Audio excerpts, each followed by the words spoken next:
35 ആയവര് ഞാൻ ഈ പറയുന്ന 5 കാര്യങ്ങൾ ഓർത്ത് വെച്ചാണ്ടല്ലോ ഭാവിയിൽ നിങ്ങൾക്ക് സങ്കടപ്പെടേണ്ടി വരില്ല, നിങ്ങൾക്ക് ഭയങ്കര സന്തോഷം തോന്നുകയും ചെയ്യും. ഏറ്റവും ആദ്യത്തേത് ഡോക്യുമെന്റ് യുവർ ലൈഫ് എന്നുള്ളതാണ്. നിങ്ങളുടെ ഓർമ്മകൾ, നിങ്ങളുടെ സന്തോഷങ്ങൾ, നിങ്ങളുടെ ഇപ്പോഴത്തെ മൊമെന്റ് ഇതെല്ലാം ഡോക്യുമെന്റ് ചെയ്യൂ. നിങ്ങളുടെ ഫോട്ടോസ് ഒക്കെ സേവ് ചെയ്യൂ, ആൽബം ആക്കൂ, പ്രിന്റ് ചെയ്യൂ. ഞാൻ ഈ പറയുന്നതിന്റെ അർത്ഥം നിങ്ങൾക്ക് ഇപ്പൊ മനസ്സിലായി, ഒരു 10 കൊല്ലം കഴിയുമ്പോൾ നിങ്ങൾക്കത് കൃത്യമായി മനസ്സിലാവും.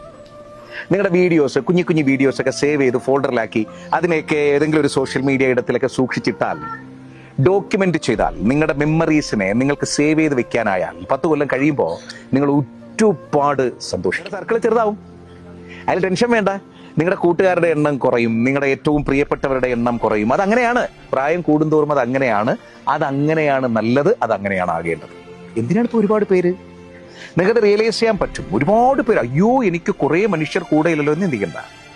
വർത്തായ, വാല്യൂ ഉള്ള, ക്വാളിറ്റി ഉള്ള വളരെ കുറച്ച് പേര് മതി. അങ്ങനെയുള്ളവരെയൊക്കെ ഇവിടെ നിന്ന് ടാഗ് ചെയ്തേ ഈ കമന്റിൽ, എന്നിട്ട് അവർക്ക് ഒന്ന് അയച്ചു കൊടുത്തേ, അവരും കാണട്ടെ. 3, സ്റ്റാർട്ട് സേയിങ് നോ എന്നുള്ളതാണ്.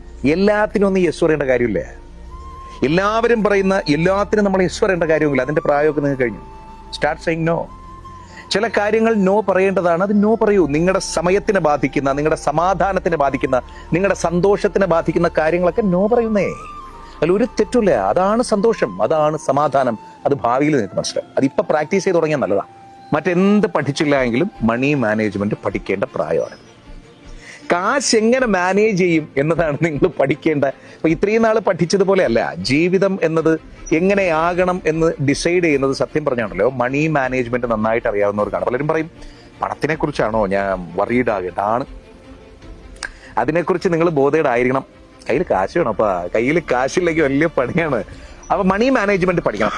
5ാമത്തേത്, നിങ്ങളുണ്ടല്ലോ കുറച്ചുകൂടി ഓർഗനൈസ്ഡ് ആണ്. ഇത്രയും നാൾ നമുക്ക് അങ്ങനെ ഓർഗനൈസ്ഡ് ആയിട്ടുള്ള ഒരു ലൈഫൊന്നും ആയിരുന്നില്ലായിരിക്കാം. ഇനി നമ്മൾ പതിയെ കുറേശ്ശെ ഓർഗനൈസ് ആയി നമുക്ക് ഏറെ പ്രിയപ്പെട്ട ഒരു ജീവിതം, ഒരു ദിവസത്തിൽ ഇന്നൊക്കെ ചെയ്യണം, ഇങ്ങനെയൊക്കെയാണ്.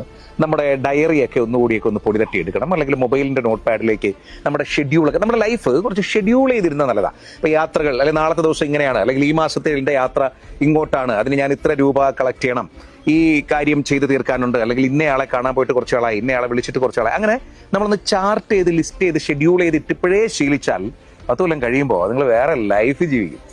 ശരി, ഒരുപാട് സന്തോഷം. ഏറെ പ്രിയപ്പെട്ടവരെ ടാഗ് ചെയ്യൂ, അവർക്കായിട്ട് ഇത് അയച്ചു കൊടുക്കൂ, നിങ്ങളും സേവ് ചെയ്യൂ, എന്നിട്ട് ഫോളോ ചെയ്ത് കയറി വായോ. വരകട്ടെ പ്രകാശം.